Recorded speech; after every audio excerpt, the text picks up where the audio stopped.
اعوذ باللہ من الشیطان اللعین الرجیم بسم اللہ الرحمن الرحیم الحمد للہ الذی ہدانا لہذا وما كنا لنهتدی لولا ان ہدانا اللہ لقد جاءت رسل ربنا بالحق ثم الصلاة والسلام على سید الانبیاء والمرسلین خاتم النبیین محبوب رب المشرقین والمغربین جد الحسن والحسین ابی القاسم محمد اللہم صل علی محمد وآل محمد وعلی آلہ الطیبین الطاہرین المعصومین المنتجبین لا سیما بقیت اللہ فی الارضین واللعنۃ الدائمۃ الابدیۃ علی اعدائہم اجمعین اما بعد فقد قال الامام الحسین علیہ السلام انما خرجت لطلب الاصلاح فی امت جدی رسول اللہ صلوات بجانب محمد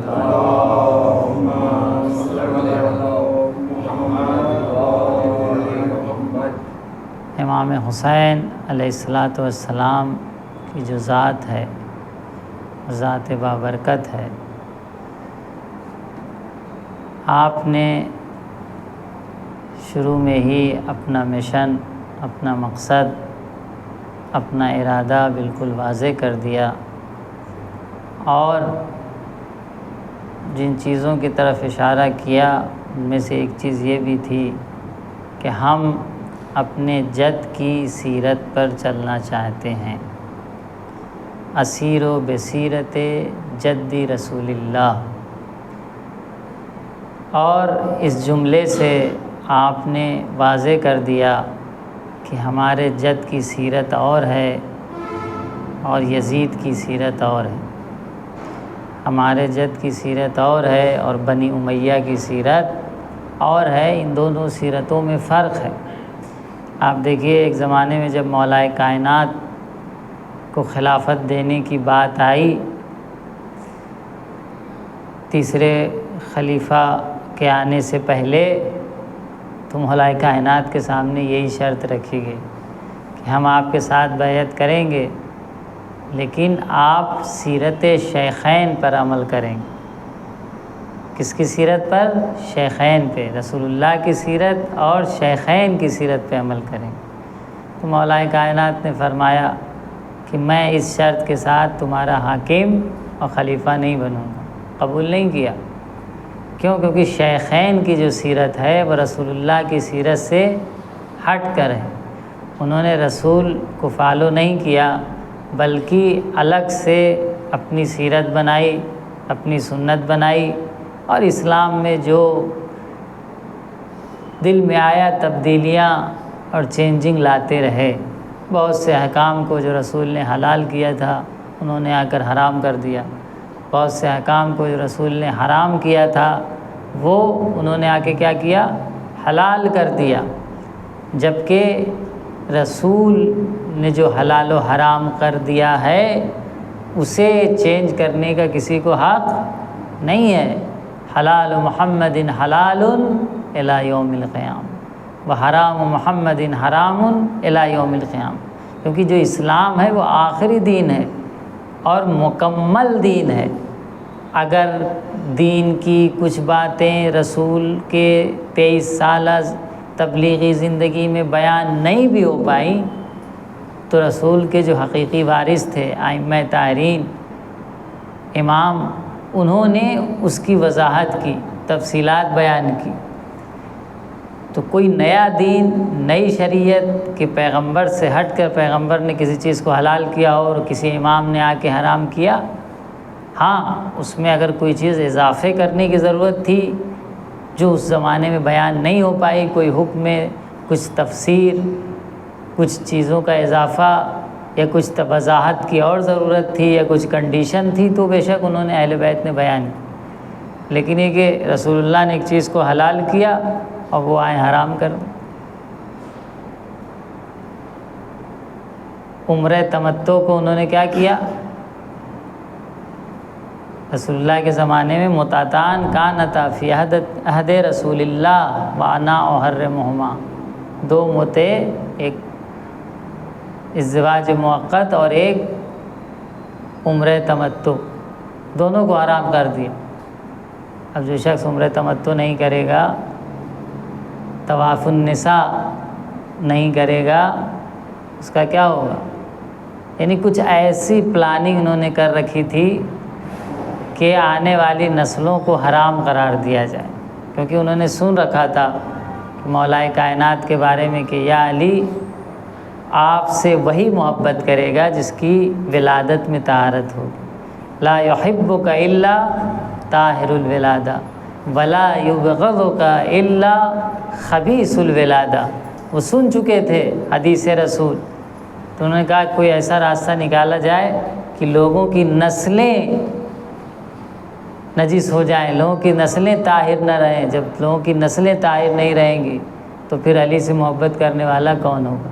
کتنی بڑی پلاننگ وہ لوگ کرتے تھے کہ کیسے رسول سے اور آل رسول سے لوگوں کو دور کیا جائے۔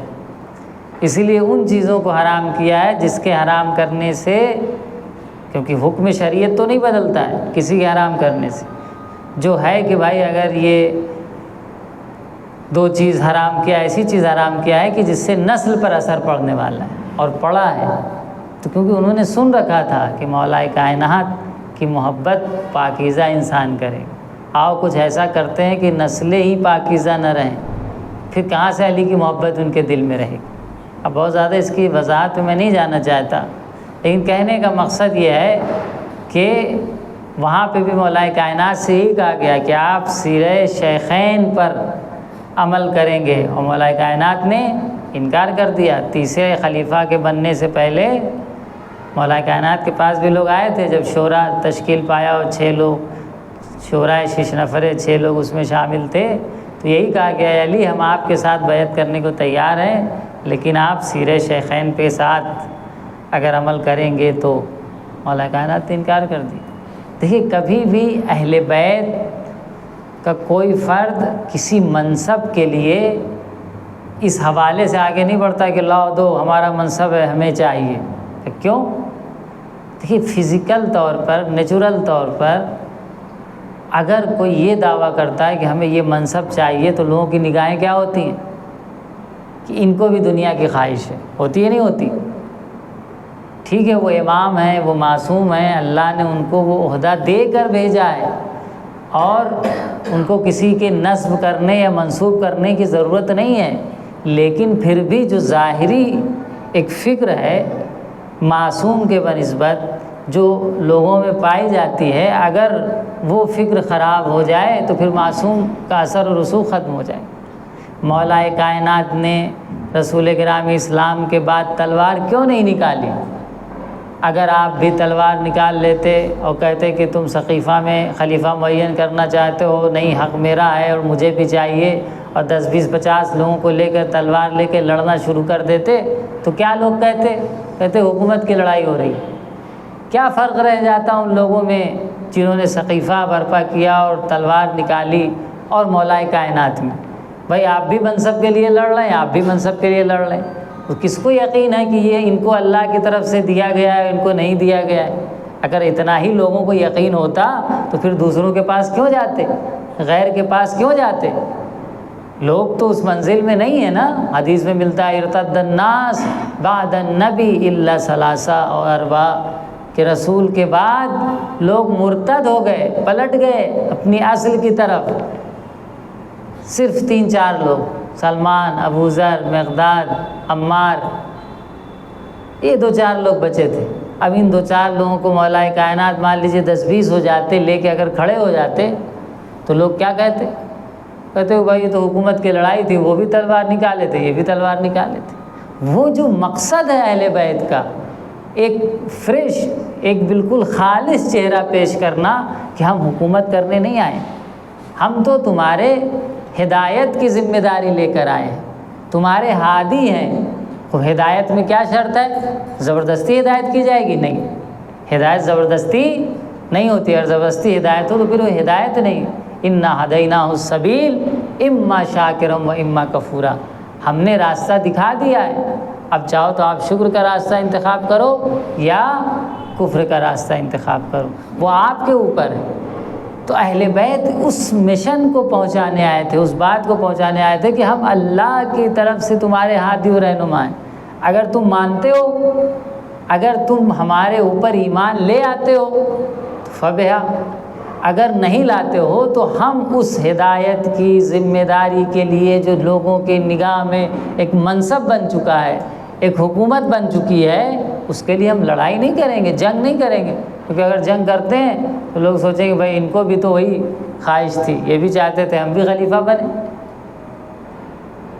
تو مین تو مقصد یہی تھا کہ مولا کائنات نے جو تلوار نہیں نکالی۔ اور دوسری چیز یہ ہے کہ مولا کائنات معجزہ کر کے حکومت حاصل نہیں کرنا چاہتے تھے۔ اہل بیت اگر ہر کام میں معجزہ کرنے لگیں اور ہر چیز کو معجزے سے انجام دینے لگیں تو پھر تو ہدایت کا مقصد ہی ختم ہو جائے گا۔ ہدایت کا مقصد یہ ہے کہ لوگ اپنے شعور سے، اپنے فہم سے، اپنے اختیار سے ہدایت کے راستے کا انتخاب کریں۔ اگر زبردستی کسی سے ہم ہدایت کے راستے کا انتخاب کروائیں تو وہ ہدایت نہیں ہوئی، اس ہدایت کا کوئی فائدہ نہیں ہوا۔ تو مولا کائنات کچھ مختصر سے لوگوں کو لے کر تلوار لے کے اگر نکل بھی پڑتے تو یہ بتائیے کہ ایک طرف پورا مدینہ ہے، ہر کوئی ان کے ساتھ ہو چکا ہے، ہر ایک کو خرید چکے ہیں، مولا کائنات اپنے 10-20 ساتھیوں کے ساتھ کیا کرتے؟ معجزے وار جنگ کرتے۔ وہ بھی گھریلو جنگ ہے، میدان کی جنگ نہیں ہے، اندرونی جنگ ہے، شہر کے اندر کی جنگ ہے، کیا معجزہ کر کے جنگ کرتے مولا کائنات؟ یعنی ہم جو سنتے ہیں کہ مولا کائنات اتنے بہادر تھے اور جنگوں میں لڑتے تھے، اس کا مطلب ہرگز یہ نہیں ہے کہ مولا کائنات کی جو جنگ تھی وہ معجزہ وار تھی۔ ہاں ہو سکتا ہے کہیں پر اللہ کی عنایت شامل حال ہو، جیسے در خیبر کو اکھاڑنے میں، ما قلتہ بقوت جسمانیہ بل قلتہ بقوت رحمانیہ، وہ اللہ کی عنایت کسی خاص موقع پر انہیں پرمیشن ہو کہ اسلام کو آگے بڑھانا، لیکن ہر مقام پہ وہ معجزہ نہیں کرتے تھے۔ وہ جو جنگ کرتے تھے، مگر عامر ابن عبدود بہادر نہیں تھا، وہ اکیلا 1000 سواروں سے نہیں لڑتا تھا، وہ تو نہ امام تھا نہ اس کے پاس قوت رحمانی تھی، تو ایک طبیعی نیچرل طریقے سے اس کے پاس طاقت تھی، وہ 1000 بہادروں سے لڑتا تھا۔ اور مین بہادر کا جو جنگ میں اثر ہوتا ہے اس کی ہیبت ہوتی، جب ایک شخص بحیثیت شجاع اور بہادر شہرت پیدا کر لیتا ہے تو پھر لوگ اس کو دیکھ کے بھاگتے ہیں، لشکر اسے دیکھ کے بھاگتا ہے۔ مولا کائنات تک کچھ یہی حال تھا۔ اب اس کا مطلب ہرگز یہ نہیں کہ مولا کائنات ہر جنگ جو ہے وہ معجزے کی طرح سے کر رہے تھے، یعنی وہ ارادہ کرتے تھے اور سب مر جاتے تھے، سب ختم ہو جاتے تھے۔ کہنے کا مقصد یہ ہے کہ مدینے میں حالات ایسے تھے کہ اگر مولا کائنات کو تلوار نکالنی پڑتی اور سب کو قلم و قلم کرنا پڑتا تو کچھ معجزے وار کام کرنا پڑتا۔ ظاہری اسباب اجازت نہیں دے رہے تھے کہ مولا کائنات 2-4-10 لوگوں کو لیں اور جانے کے بعد جتنے لوگ یہاں پر پورا لشکر مہیا کر لیا تھا، پورا شہر مولا کائنات کے خلاف ہو چکا تھا، سب کو قلم و قلم کر دیں۔ کہنے مطلب یہ ہے کہ ہدایت کا جو سلسلہ ہے وہ زبردستی نہیں ہے، راستہ رسول نے دکھا دیا، اور دکھانے کے بعد مقصد یہ ہے کہ لوگ اپنے اختیار سے، اپنے سمجھ بوجھ سے دین کی طرف آئیں۔ انا ہدیناہ السبیل اما شاکرا و اما کفورا، راستہ ہم نے تمہیں دکھا دیا ہے، اب وہ تمہارے اوپر ہے کہ تم شکر کا راستہ انتخاب کرو یا کفر کا راستہ انتخاب کرو۔ خدا زبردستی نہیں کرتا ہے، اہل بیت بھی زبردستی نہیں کرتے۔ رسول گرامی اسلام نے لوگوں پر غدیر کے میدان میں اتمام حجت کر دیا۔ 1.25 لاکھ حاجیوں کے درمیان پیغام پہنچا دیا، گرچہ یہ پیغام پہنچانا بھی رسول کے بہت مشکل تھا، رسول اکرم اسلام خوف زدہ تھے کہ پتہ نہیں کیا مخالفت ہوگی۔ کہنے کا مقصد یہ کہ امام یا رسول ہر کام کو معجزے سے نہیں کرتا ہے۔ خود رسول اللہ کیوں ڈر رہے تھے؟ کسی کی ہمت تھی کہ رسول کا کچھ کر لیتا؟ خود طبعی جو اسباب ہیں اس کا انکار نہیں کیا جا سکتا، ان طبعی اسباب کے ائمہ اہل بیت بھی مقابلہ کیا کرتے تھے، ہر جگہ پہ معجزہ نہیں دکھاتے تھے۔ رسول کیوں ڈر رہے تھے؟ کسی بات کا خوف تھا؟ اگر ڈر نہیں رہتے تو قرآن نے کیوں کہا واللہ یعصمک من الناس؟ اے رسول ڈریے نہیں، اللہ آپ کو لوگوں سے بچائے گا، کیونکہ ایک بڑا اعلان ہے۔ رسول کو ہی لوگ نہیں مان رہے تھے، کتنے تھے منافق تھے۔ اب رسول اپنے بعد اپنے خاص اپنے داماد کو معین کر رہے ہیں۔ اب بحث یہاں داماد یا رشتہ دار کی نہیں تھی، منصب کی تھی، اور جو لیاقت رکھتا ہے اس کی تھی، لیکن پھر بھی لوگوں کے ذہن میں ہوتا ہے، لوگوں کے ذہن میں ہوتا ہے کہ اپنے والے کو معین کر رہے ہیں۔ وہ لوگ یہ نہیں دیکھتے کہ ان کے اندر لیاقت ہے، صلاحیت ہے، اللہ نے عطا کیا ہے، وہ یہ سب چیزیں نہیں لوگ دیکھتے۔ لوگ تو فوراً نگیٹو فکر رکھتے ہیں نا، منفی فکر رکھتے ہیں۔ تو اسی اعلان میں رسول اکرم اسلام مکے سے حکم ہو رہا تھا، آپ حج پہ تھے تبھی سے حکم ہو رہا تھا کہ اعلان کریے، اعلان کریے، اعلان کریے، لیکن آپ ٹال رہے تھے کہ دیکھتے ہیں کوئی موقع مناسب ملے تب ہم اعلان کریں، کیونکہ مخالفتیں ہوں گی، انہیں پتہ تھا۔ پھر ٹالتے ٹالتے یہاں تک کہ آپ غدیر کے میدان پہ پہنچے، وہاں پہ حکم ہوا کہ اگر نہیں پہنچایا تو تم نے کچھ نہیں کیا۔ جب سختی سے کہا گیا کہ نہیں بھی آپ کو کرنا ہی ہے، تو کرنے کا مطلب رسول ایسا نہیں کرنا نہیں چاہ رہے تھے، موقع فرصت دیکھ رہے تھے کہ کس وقت اعلان کیا جائے۔ اور غدیر کے میدان سے پہلے جب وہ آیت نازل ہوئی تو آپ نے وہاں پہ پھر قطعی طور پر اعلان کر دیا کہ میرے بعد میرا جانشین مولا ہے۔ اب اس کا مطلب نہیں کہ رسول نے اعلان کر دیا تو رسول اسے زبردستی منوائیں اور لوگوں کے اندر کہیں کہ علی دیکھو اپنے منصب کو لے کے رہنا، ابھی سے میں تمہارے لیے لشکر مہیا کر دیتا ہوں، لوگوں کو آمادہ کر دیتا ہوں۔ پھر لوگوں کی نظر میں ہدایت اور ہادی اور حکومت کے لیے لڑنے والے میں کیا فرق رہ جاتا؟ وہ فرق کس بنیاد پر ہے؟ وہ اسی بنیاد پر ہے، جو ہادی ہوتا ہے وہ صرف اعلان کرتا ہے کہ ہم ہدایت کی ذمہ داری اللہ نے ہمیں تمہاری دی ہے اور تمہیں چاہیے کہ ہم سے ہدایت حاصل کرو، نہیں کہ تلوار لے کے اپنے کو ہاتھی منوائے، اپنے کو بتوائے کہ ہم ہدایت کرنے والے ہیں، ہم سے تم ہدایت لوگے۔ آپ نے دیکھا کسی عالم کسی مولانا سے زبردستی کسی کو ہدایت کرے؟ مجلس پڑھوانا آپ کا کام ہے، اب کوئی مولانا کھڑا ہو جائے نہیں ہم پڑھیں گے اس مجلس کو، ہم اس منبر پہ بیٹھیں گے، تو آپ کو کیسا لگے گا؟ اور جبکہ وہ عالم جو مجلس پڑھنے کو کہہ رہا ہے وہ بہترین ہے، مجلس بھی اچھی پڑھتا ہے، خطابت بھی ہے، سب کچھ ہے، لیکن اگر وہ کھڑا ہو جائے کہ نہیں یہاں کا اشرا ہم پڑھیں گے، کسی کی ہمت نہیں کہ جو یہاں کے بیٹھے، کیونکہ مجھ سے بہتر کوئی نہیں ہے، تو آپ اس کی داد و تحسین دیں گے؟ گرچہ وہ لائق ہے، اس سے بہتر نہیں ہے آپ کی نظر میں کوئی، کیونکہ مجھ سے بہتر کوئی نہیں اس لیے اس ممبر پہ صرف میں بیٹھوں گا، آپ کو کیسا لگے گا؟ اچھا لگے گا؟ کیوں نہیں اچھا لگے گا بھائی؟ وہ تو لائق ہے، اللہ نے اس کے اندر وہ صلاحیتیں دی ہیں کہ وہ جا کے ممبر پر سب سے بہتر بیان کر سکے، تو کیوں آپ کو برا لگ رہا ہے؟ کہ مولانا ٹھیک ہے وہ اس کے اندر صلاحیت ہے، لیکن وہ اعلان کر سکتا ہے کہ ہمارے اندر صلاحیت ہے، اگر ممکن ہے تو آپ ہم سے کچھ سنیے، ہم سے کچھ دین لیجیے، زبردستی جا کے ممبر پہ بیٹھ نہیں سکتا ہے۔ اب سمجھا کہ مولا کائنات نے تلوار کیوں نہیں نکالی؟ اس کی مین وجہ یہی ہے کہ اگر مولا کائنات بھی تلوار نکال لیتے تو کہتے یہ حکومتوں کی لڑائی ہو رہی ہے، دو طرف آپس میں لڑ رہے ہیں، وہ کہتے ہیں ہمارا منصب ہے، وہ کہتے ہیں ہمارا منصب ہے۔ اسی لیے کبھی بھی مولا کائنات نے منصب کے لیے دعویٰ نہیں کیا کہ ہم بنیں گے۔ آخری دور میں اپنے جب آپ کو خلیفہ بنایا گیا تب بھی آپ تیار نہیں ہو رہے تھے، تب بھی آپ انکار کر رہے تھے، لیکن لوگوں نے اتنا اصرار کیا تب آپ نے قبول کیا۔ تو کہنے کا مقصد یہ ہے کہ ہدایت جو کی جاتی ہے، ہادی جو بنا جاتا ہے وہ زبردستی نہیں بنا جاتا، آپ صرف اعلان کر سکتے ہیں، اپنے بارے میں بتا سکتے ہیں۔ لیکن ادھر کیا ہے؟ ادھر ہے کہ ہمیں حکومت چاہیے، ہمیں تخت چاہیے، ہمیں تاج چاہیے۔ اب یہیں سے پتہ چل جاتا ہے کہ ہادی کون ہے اور حاکم کون ہے۔ اگر یہ فرق ائمہ نے نہ رکھا ہوتا کہ ہادی کون ہے اور حاکم کون ہے تو لوگ کہتے یہ بھی حاکم تھے، وہ بھی حاکم بننا چاہتے تھے۔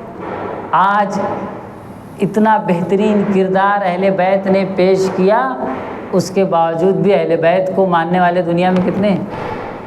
اہل بیت کو فالو کرنے والے دنیا میں کتنے ہیں؟ اور وہ لوگوں کی تعداد کتنی ہے؟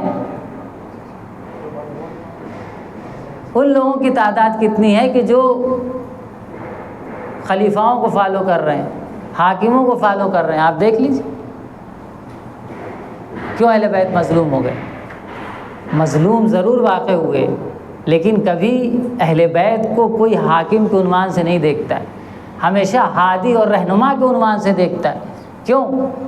کیونکہ اہل بیت نے کبھی حکومت کا دعویٰ نہیں کیا، کبھی حاکم بننے کا دعویٰ نہیں کیا، اس لیے گرچہ چاہنے والے ان کے زیادہ ہیں، کیونکہ ان کے پاس حکومت تھی، پیسہ تھا، تخت تھا، تاج تھا، انہوں نے پھیلایا، پرچار کا اثر ہوتا ہے۔ کہنا مطلب ہے کہ جو نیچرل بیسز ہیں دنیا میں، جو طبعی بیسز ہیں، اس کا انکار نہیں کیا جا سکتا۔ جو جس طبعی بیسس پہ اور نیچرل بیسس پہ تکیہ کرتا ہے، اس سے سپورٹ لیتا ہے، اس کے بھی اس کو اثر ملتا ہے۔ آج وہ اسلام جو حقیقی اسلام نہیں ہے، دنیا میں زیادہ پھیلتا ہوا نظر آتا ہے، دنیا میں اس کے چاہنے والے زیادہ ہیں۔ اتنے ممالک 56 ممالک کس کو چاہنے والے ہیں؟ اہل بیت کے اسلام کو چاہتے ہیں یا انہی خلفاء کے اسلام کو چاہتے ہیں؟ کیسے؟ کیونکہ انہوں نے پیسہ تھا، طاقت تھی، پاور تھا، پرچار کیا، پھیلایا۔ لیکن آج بھی وہی ممالک اہل بیت کو عظمت کی نگاہ سے دیکھتے ہیں، اور فضل وہی ہوتی ہے، فضیلت وہی ہوتی ہے کہ والفضل ما شہدت بہ العادا۔ صلوات بھیجیں بھائی محمد۔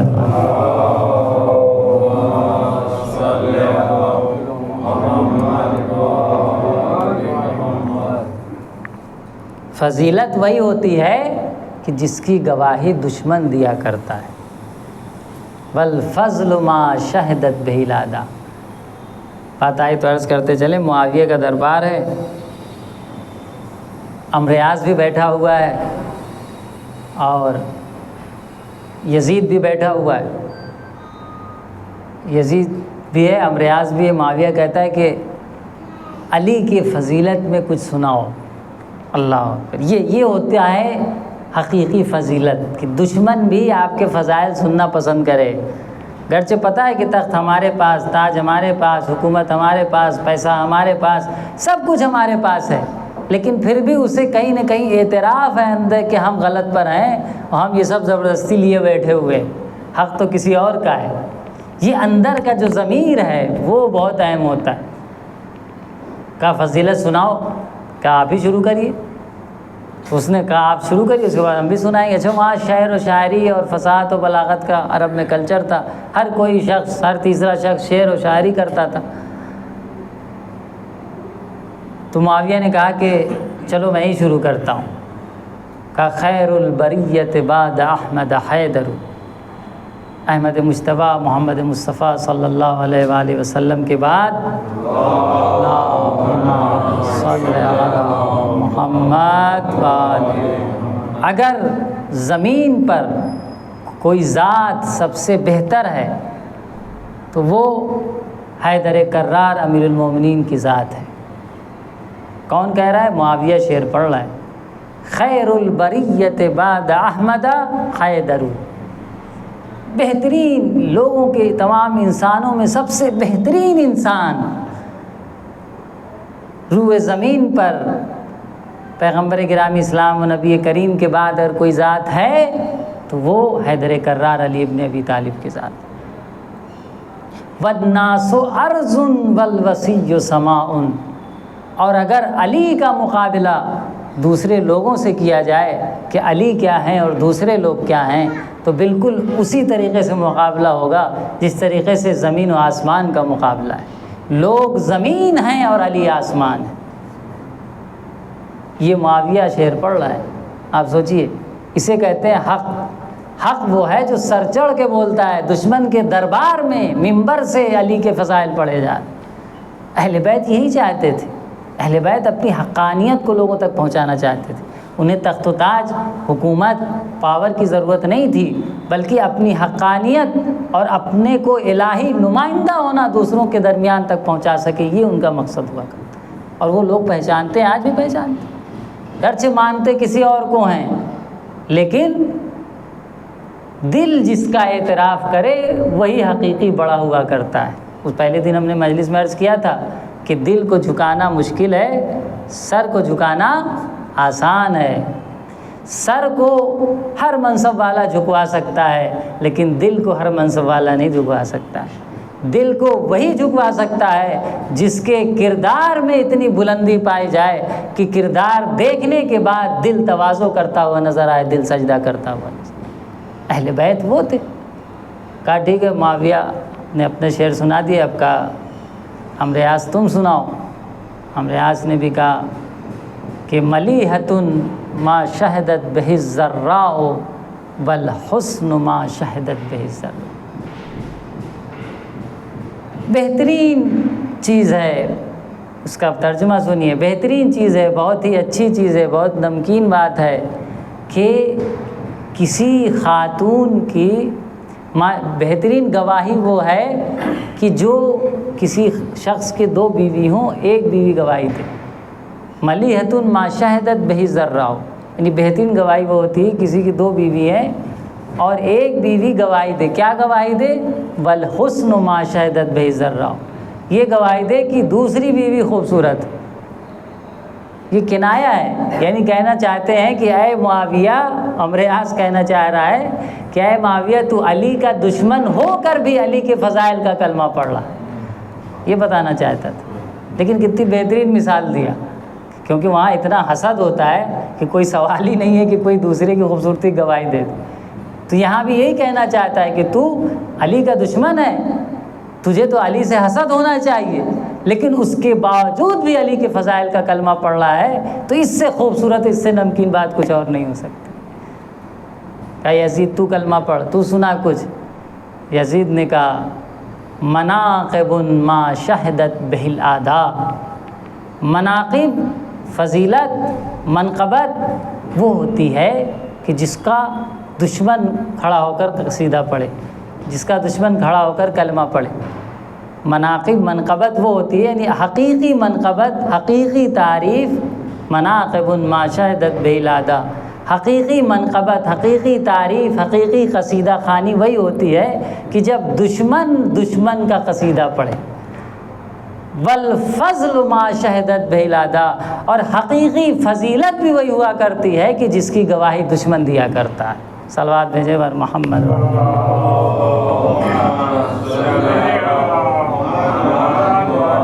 اب آپ کو سمجھ میں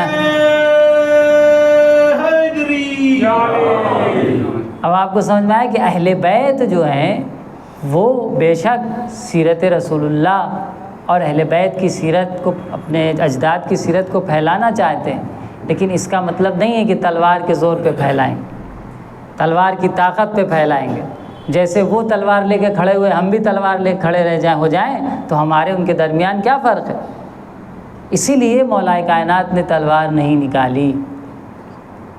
ہاں اگر واقعاً ان کے پاس اتنے افراد ہوتے کہ جو افراد ساتھ دیتے، خود مولا کائنات نہیں، بھائی میرے ساتھ کچھ ظلم ہوا ہے، کچھ لوگ ہمارے ساتھ ہیں، وہ جا کے ہماری حمایت کر رہے ہیں، اس میں کوئی بات نہیں، لیکن مجھ پہ ظلم ہوا ہے یا میں کسی چیز کا حقدار ہوں، میں خود تلوار نکال کے پہنچ جاؤں تو پھر لوگوں کی نگاہ میں نظریہ بدل جاتا ہے۔ اگر مولا کائنات کے ساتھ اتنے لوگ ہوتے جو مولا کائنات کا حق لے سکتے، خود مولا کائنات نہیں بلکہ ان کے چاہنے والے، تو بے شک وہ لیتے، کیونکہ کبھی بھی اہل بیت یہ نہیں چاہتے کہ امت اپنے ہدایت کے راستے سے گمراہ ہو، اور اپنی حدیثوں میں بیان کیا ہے کہ لولا فلاں، اگر فلاں نہ ہوتا، فلاں نے یہ کام نہ کیا ہوتا تو امت گمراہ نہ ہوتی، اگر علی کی ولایت پر تمام لوگ باقی رہتے تو اللہ جہنم کو خلق نہ کرتا۔ خدا چاہتا ہے کیا کہ لوگ جہنم میں جائیں؟ اہل بیت چاہتے ہیں کیا کہ لوگ جہنم میں جائیں؟ ہرگز نہیں چاہتے، لیکن اس کا مطلب ہرگز یہ نہیں ہے کہ خدا یا اہل بیت معجزہ کر کے لوگوں کو ہدایت کے راستے پر روکیں، کیونکہ اگر معجزہ کرنے لگیں گے تو اختیار کی منزل ختم ہو جائے گی، اور اللہ ہمیں اختیار کی منزل میں دیکھنا چاہتا ہے کہ راستہ تو ہم نے تمہیں بتا دیا ہے، لیکن اب تمہارے اوپر ہے کہ تم ہدایت کا راستہ انتخاب کرتے ہو یا کفر کا راستہ انتخاب کرتے ہو۔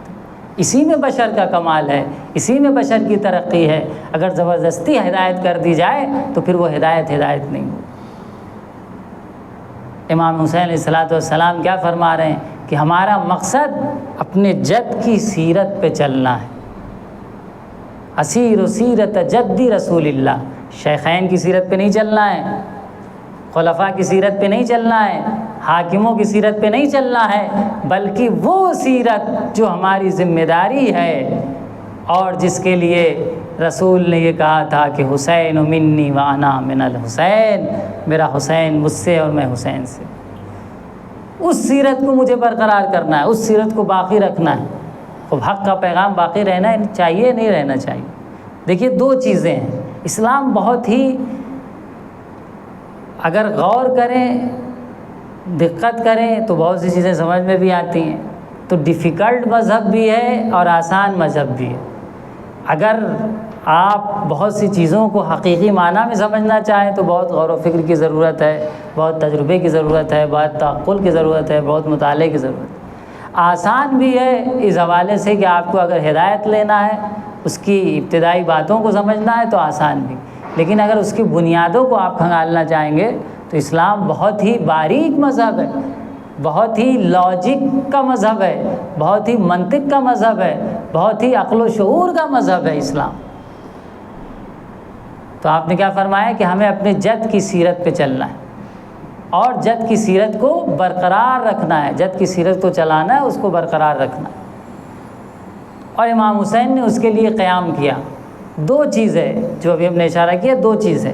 ایک یہ ہے کہ حق لوگوں کے درمیان سے بالکل ختم ہو جائے، یہ خدا کی مرضی ہرگز نہیں، خدا یہ نہیں چاہتا. اس کے لیے جو قربانی دینی پڑے گی خدا قربانی دلوائے گا کہ حق لوگوں کے درمیان سے بالکل ختم ہو جائے اور لوگ باطل پرست بن جائیں. یہ خدا کی مرضی نہیں. خدا ایسا دنیا میں ہونے ہی نہیں دے گا، نہ آدم سے لے کر خاتم تک، قیامت تک ہونے ہی نہیں دے گا. اس کے لیے حسین جیسی قربانی بھی دینا پڑے تو وہ دلوائے گا، لیکن حق کو لوگوں کے درمیان زندہ رکھے. دوسری چیز یہ ہے کہ حق کو سب سے منوانا، یہ خدا کا ارادہ نہیں. کیونکہ اگر حق کو سب سے منوانے لگے تو ولو شاء اللہ، اگر خدا چاہ لے تو پھر لوگ کوئی اختلاف ہی نہیں کریں گے. قرآن کی آیت ہے. اگر خدا چاہ لے تو سب کے سب مومن بن جائیں گے. قرآن کی آیت ہے. خدا یہ نہیں چاہتا، کیونکہ اگر یہ کرنے لگے گا تو پھر انسان کے اختیار کی منزل ختم ہو جائے گی. تو ایک ارادہ خدا کا یہ ہے کہ حق کو برقرار رہنا چاہیے، چاہے وہ 10 20 50 100 1000 10,000 لوگوں میں ہو، لیکن حق ہونا چاہیے دنیا میں. بغیر حق کے دنیا نہیں رہ سکتی. دوسرا ارادہ یہ کہ سب حق کے پیروکار بن جائیں، سب حق کے حق پرست بن جائیں. یہ کوئی ارادہ ضروری نہیں ہے خدا کا، اور نہیں ہے. آپ دیکھیے صرف امام عصر علیہ الصلوۃ والسلام بقیت اللہ اعظم امام مہدی علیہ الصلوۃ والسلام کے لیے صلوات بھیجے اور محمد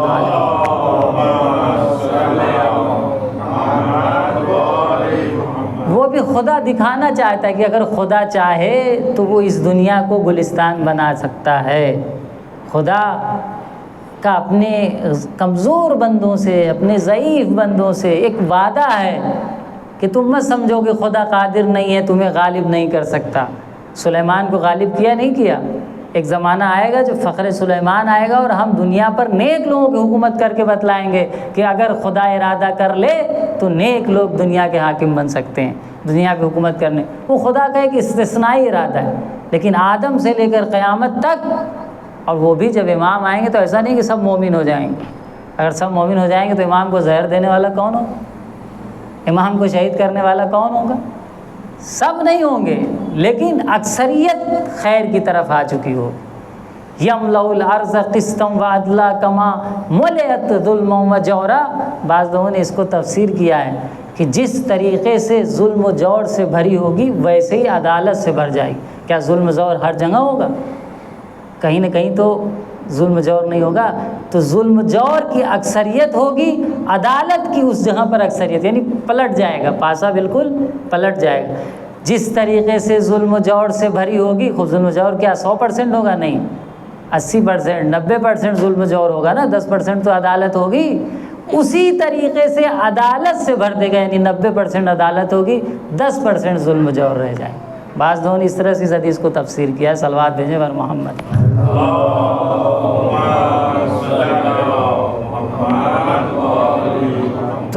ارادے، ان دونوں میں فرق ہے۔ ایک یہ کہ حق کا برقرار رہنا وہ خدا کا ارادہ ہے، خدا کا حتمی ارادہ ہے کہ انسانوں کے درمیان حق کو زندہ رکھنا ہے۔ آپ دیکھیے کربلا واقع ہوئی تاکہ اسلام یعنی حقیقی اسلام اور حقیقی حق باقی رہے، لیکن یہ کہ حق کو سب سے منوا لینا یہ نہیں، حق کو سب تک پہنچانا بھی خدا کا ارادہ ہے۔ پھر بھی ہم دیکھتے ہیں کہ بہت سے لوگ ہیں دنیا میں جن تک حق نہیں پہنچا ہے، لیکن حق کو سب سے منوانا یہ خدا کا ارادہ نہیں، کیونکہ اگر یہ ارادہ خدا کرے گا تو پھر انسان کا اختیار سلب ہو جائے گا، خیر و شر کی منزل ختم ہو جائے گی، اچھائی و برائی کی منزل ختم ہو جائے گی، اور خدا انسان کو مختار دیکھنا چاہتا ہے۔ اسی لیے اہل بیت ہمیشہ ہدایت کرتے تھے، کسی کو زبردستی نہیں دین کی طرف لاتے تھے۔ اسیر و سیرت جدی رسول اللہ، ہمیشہ امام حسین بہت عظیم ذات کا نام ہے، خدا کی صفات کا مظہر ہے امام حسین، رسول کے وارث ہیں امام حسین۔ آپ دیکھیے ہدایت کی کتنی فکر ہے امام حسین کہ عاشور کے دن امام حسین بار بار اپنے چاہنے والوں، کبھی جناب عباس علیہ السلام، کبھی دوسرے اصحاب کو، جناب زہیر بریر کو بھیجتے ہیں کہ جاؤ ان فوجوں کو نصیحت کرو، شاید اس میں کوئی ہدایت پانے والا اور آ جائے۔ انہیں حکومت کی فکر نہیں ہے، کسی سے دشمنی نہیں ہے، بلکہ صرف اور صرف ہدایت کی فکر، ورنہ آدمی کہے گا یہ ہم سے لڑنے ہیں، ہم انہیں کیوں ہدایت کریں گے؟ یہی تو فرق ہے اہل بیت کے کردار میں، ان کی زندگی میں آپ دیکھیے ہر چیز کا محور لوگوں کی ہدایت ہے، لوگوں پہ شفقت ہے۔ بالمؤمنین رؤوف الرحیم جو قرآن نے رسول اکرم اسلام کے بارے میں فرمایا، وہی اہل بیت کے کردار میں نظر آتا ہے کہ لوگوں پر مہربان ہیں، شفیق ہیں، اور امام ہوتا ہی وہی ہے جو امت کا باپ ہوا کرتا ہے۔ بار بار بھیج رہے ہیں جاؤ نصیحت کرو، کیوں تم ہمیں قتل کرنا چاہتے ہو؟ کیا مقصد ہے تمہارا؟ شاید ان میں سے کوئی ہدایت پا جائے، شاید یہ جنگ ٹل جائے، کیونکہ اس کے برے نتائج دکھنے والے تھے، وہ دکھے کربلا کے بعد، کتنے برے نتائج دکھے، اچھے اثرات بھی نظر آئے لیکن کتنا تلاطم برپا ہوا دنیا میں، کتنی بعد میں جنگیں ہوئیں، توابین جناب مختار کا قیام ہوا، کتنی جانیں گئیں۔ کون امام چاہے گا، کون سلجھا ہوا انسان چاہے گا کہ اس طریقے سے خون بہے، امت مسلمہ کا آپس میں لڑے؟ کوئی امام نہیں چاہتا۔ اور وہی ہوا کہ امام حسین بار بار نصیحت کرتے تھے، لیکن وہی کہ امام نے فرمایا کہ ان کے بطون ملیت بطونہم من الحرام، حرام سے ان کے شکم کیا تھے؟ بھرے ہوئے تھے۔ نصیحت کرتے تھے لیکن اثر نہیں ہوتا تھا۔ جوان بیٹا آ کے باپ سے کہتا ہے بابا مرنے کی اجازت دیجیے، جوان بیٹا باپ کی نظروں کے سامنے مرنے آئے، لیکن کسی کے دل میں رحم نہیں آتا تھا۔ کون علی اکبر جو رسول کی نشانی ہے، کان اشبہ الناس خلقا و خلقا و منطقا برسول اللہ، وہ ذات کہ جو رسول سے شباہت رکھتی ہے، جس کا چہرہ رسول جیسا ہے، جس کی شناخت رسول جیسی ہے، جس کا اخلاق رسول جیسا ہے، جس کی گفتگو رسول جیسی۔